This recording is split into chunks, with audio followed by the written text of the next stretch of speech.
Assalamualaikum warahmatullahi wabarakatuh. Perkenalkan, nama saya Siti Zainab dari Prodi PGMI semester 3 STIP Al-Ibrahimi Galis Bangkalan.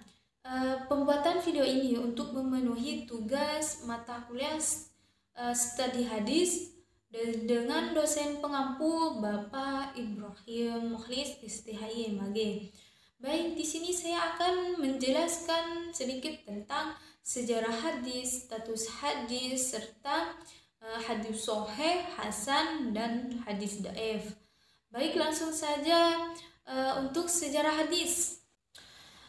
Yang pertama, yakni ada masa pembentukan hadis, yakni pada masa Nabi Muhammad SAW. Pada masa ini, Nabi Muhammad melarang penulisan hadis agar tidak tercampur dengan periwayatan Al-Quran. Yang kedua itu masa pengalihan, yakni pada masa sahabat mulia dan tabi'in.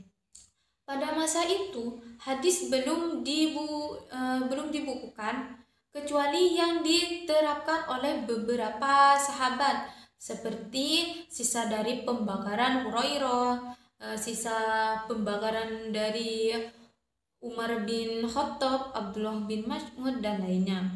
Untuk yang ketiga itu masa penghimpunan pada masa Khalifah Umar bin Abdul Aziz. Pada masa itu hadis mulai dikumpulkan dan dihimpun menjadi satu. Hal itu dilakukan karena munculnya hadis palsu.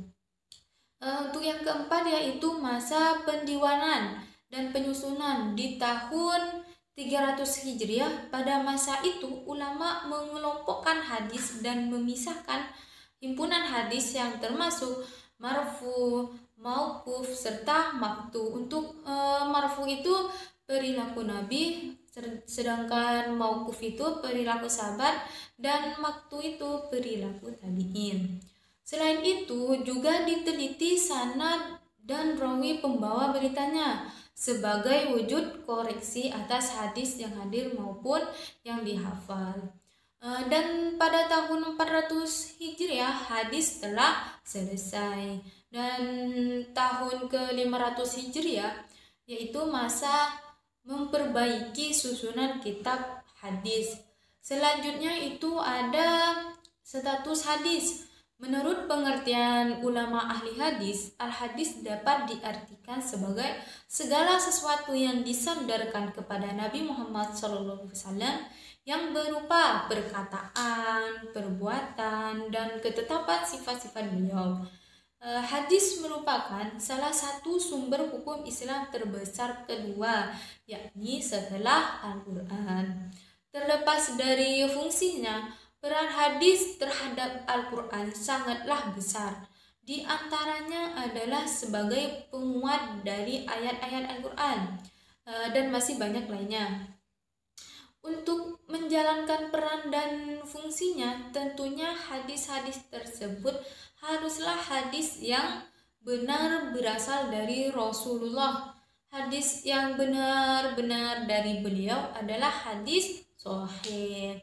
Untuk mengetahui hadis sahih, di sini ada beberapa syaratnya.